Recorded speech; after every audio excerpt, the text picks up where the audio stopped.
Hey everyone, and welcome to another episode of Ask Shane Anything. I know some of y'all are playing Final Fantasy XVI, and maybe this little show can ride shotgun with you while you make your way through the game.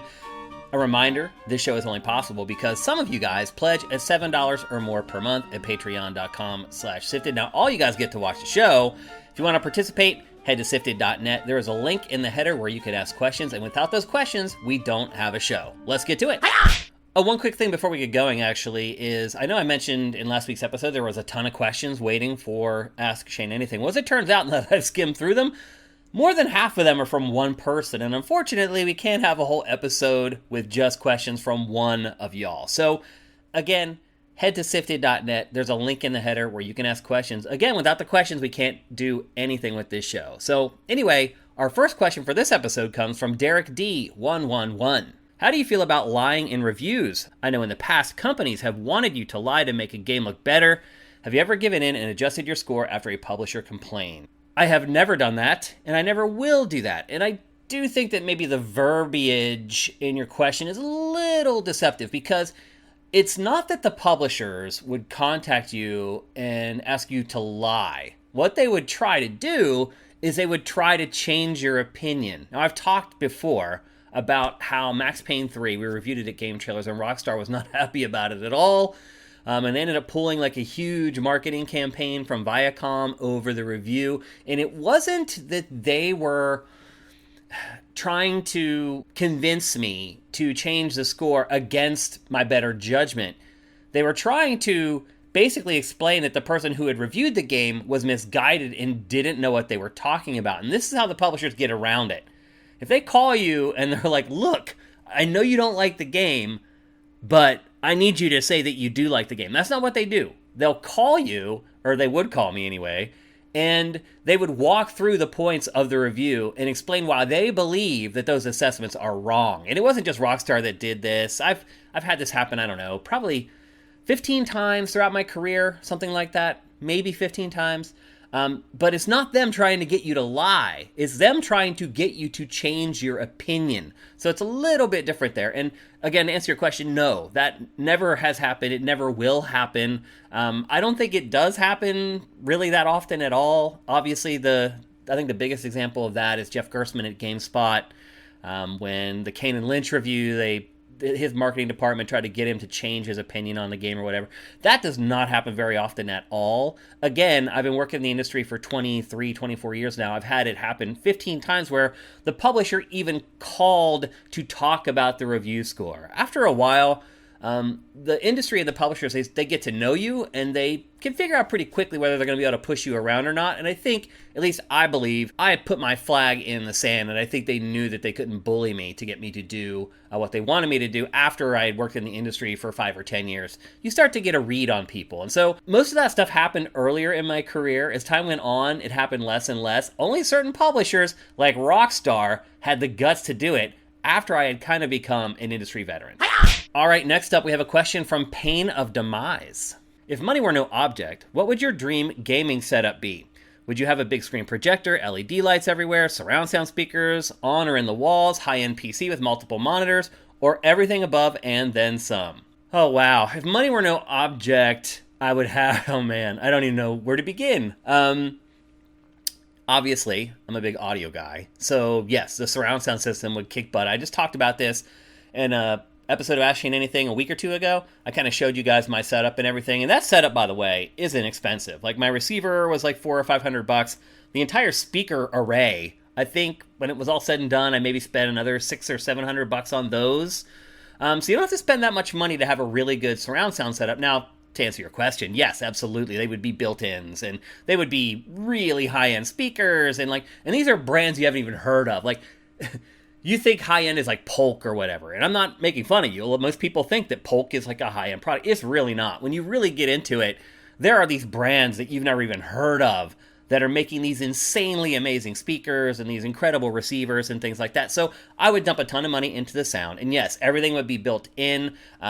Ideally, if I ever own a home one day, I want to build like a cabinet in the room where I'm going to set all this stuff up, and then have a way to access it from the back. So you can go and like pull stuff out and plug stuff in if you need to. So yes, audio would be a big thing. As far as display is concerned, some of the projectors are getting pretty good now, but they still really can't compare with like an OLED TV.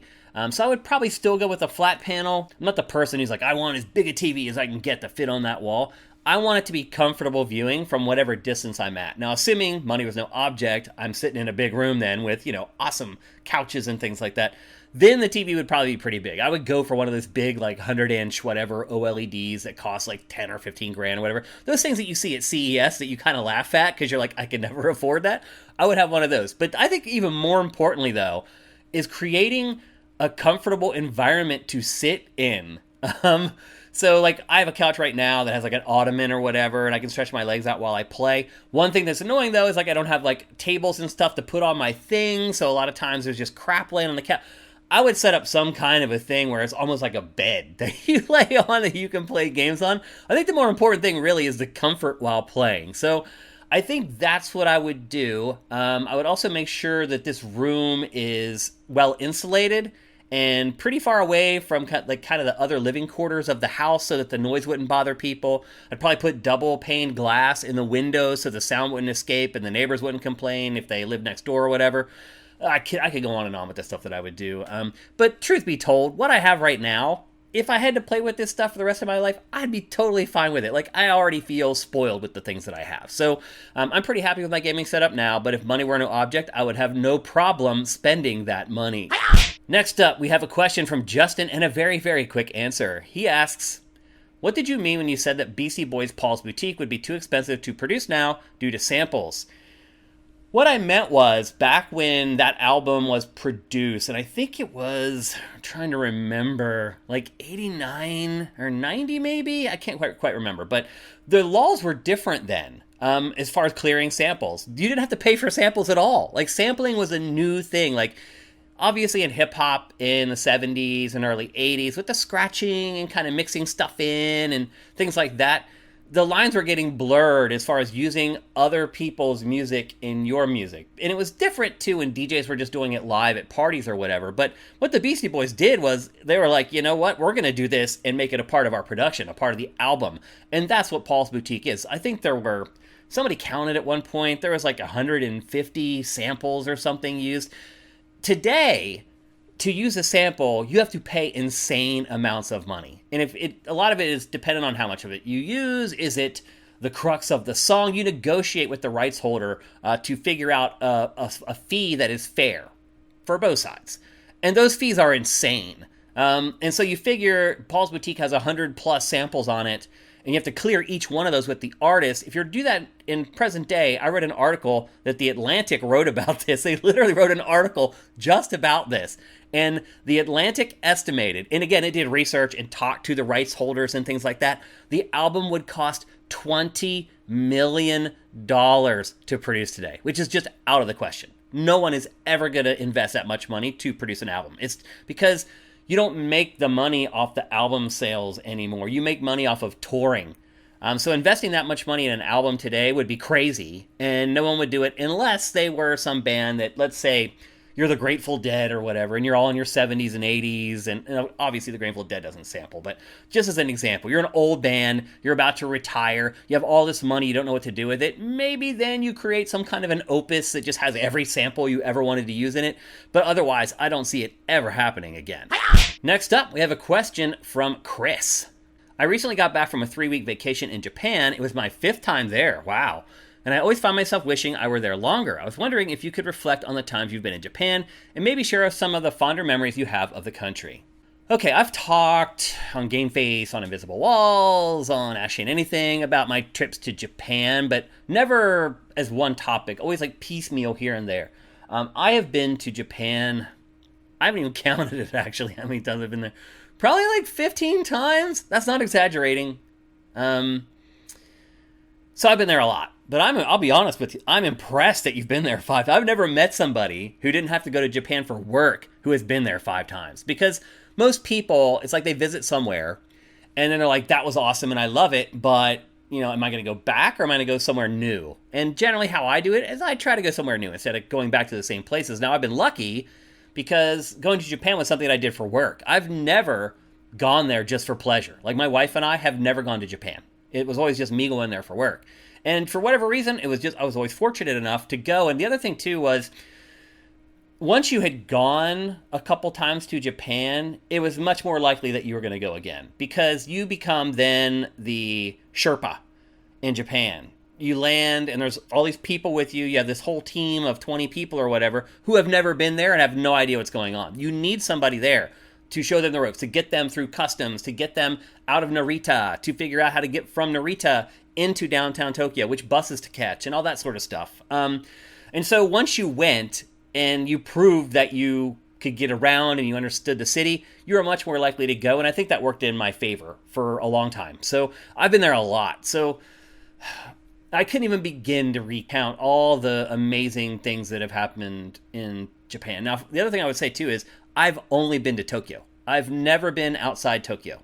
So I know Tokyo very, very well. The rest of Japan, I don't know very well at all.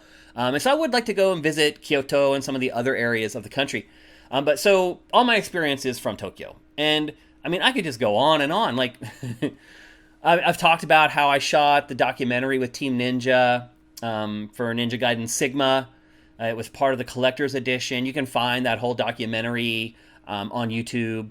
And you only see me in it, I think, for like a half a second. There's one shot of me and our production crew on a train that lasts like that long, and that's it. It's the only time you'll see me. But I produced that whole thing, and that was just amazing because I was there for like 2 weeks, and I wasn't scrambling around like going from the hotel out to Makuhari Messe for Tokyo Game Show every day. I was staying in a hotel, and we get up early every day, and we just go hang out with Team Ninja and just shoot all day. And some of the stuff was a little bit set up. Like one thing that we did with that documentary is there's a cheat code hidden in the documentary, and so we had to shoot these very special scenes to denote which, like, the inputs for the code. Again, my idea that I put in there at the last minute, and Team Ninja loved it. But so that's a very fond memory. Just being around those guys and being embedded in a Japanese studio for 2 weeks. Like, I don't know. I don't think too many people have done that, and I appreciate it very much that I was able to do that. And then just all the other times. It's not so much about the city then.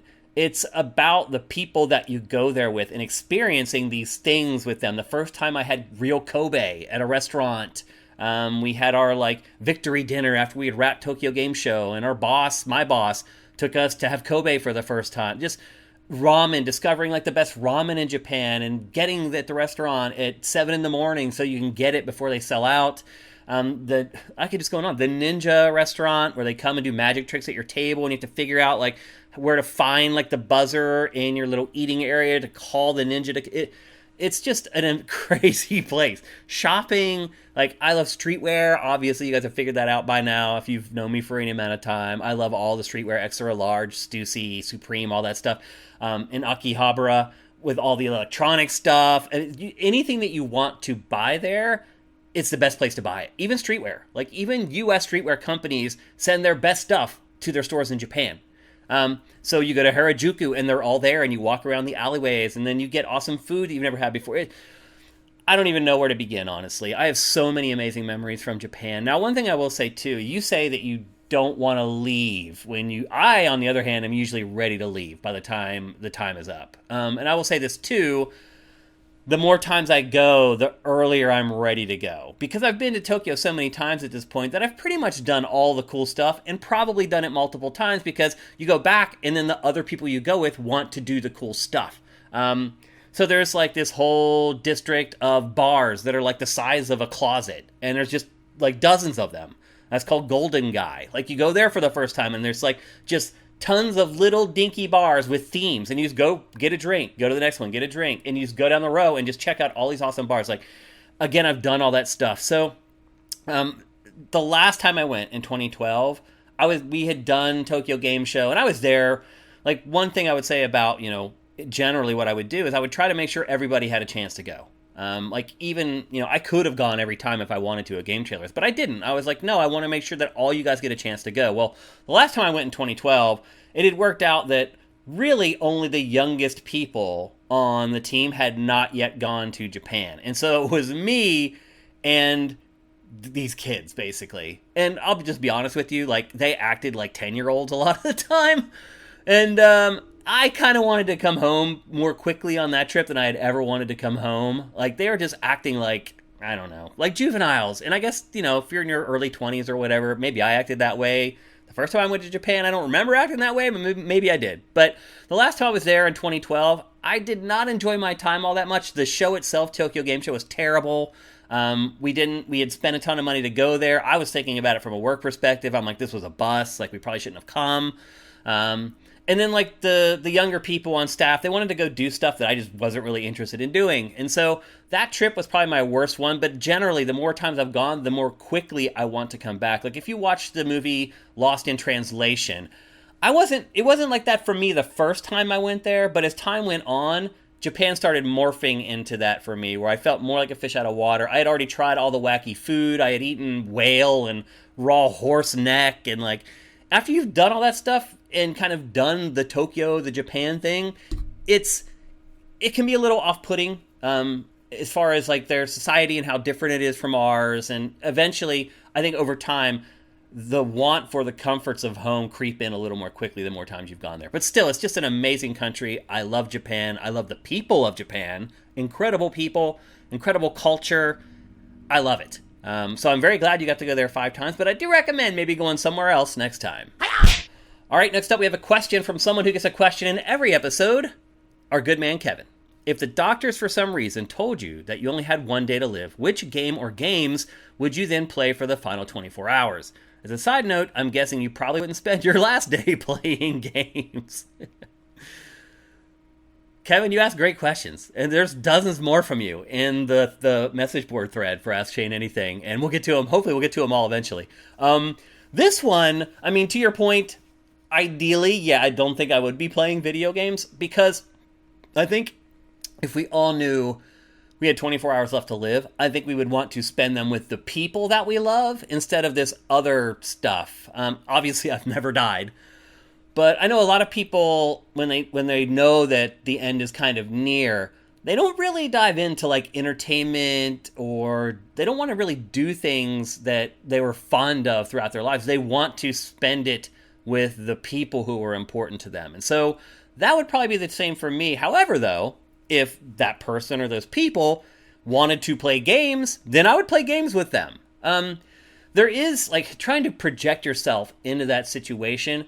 Things like games and movies and TV, they really seem vapid at that point. It's like, do I need to be entertained? Because let's be honest, what is entertainment? Entertainment is a distraction, taking you away from things. And when you're about to pass, I don't think there's anything more serious than that. So it would almost be like the ultimate denial, trying to play games or dive into movies or TV shows when you only have a day left. Like, I have a feeling if I were physically fit, I would be scrambling trying to finish stuff and get stuff done before. Like, for example, when I retire, I want to write a book and I want to create an album, a music album.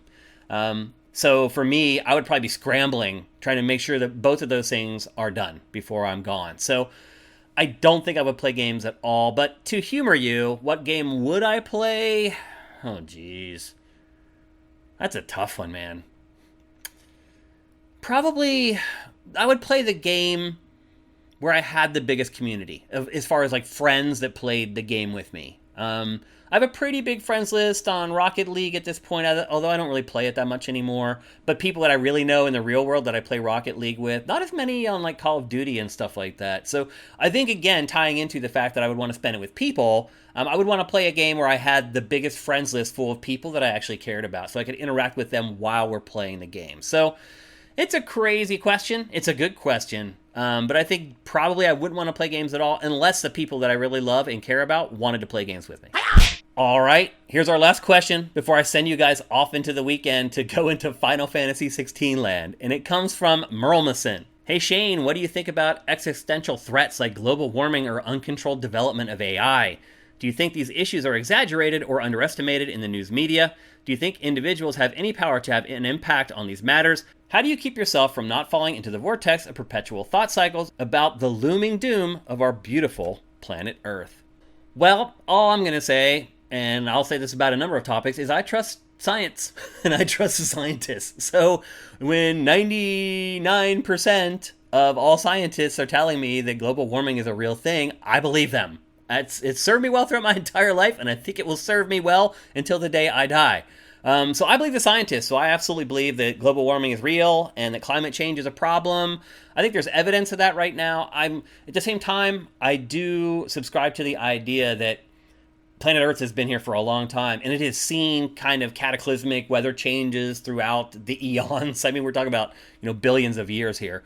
And so here's the thing, though. Like, we can't go through another extinction event. Like, that's happened before. And so if we're headed that way, and there's something that we can do to head it off at the pass or keep it from happening, or at least prolong life, then we should do everything that we can. So can we make a difference? Yes, like you absolutely can. Like, vote for people who want to protect the planet. That's very simple. Like, it makes a difference.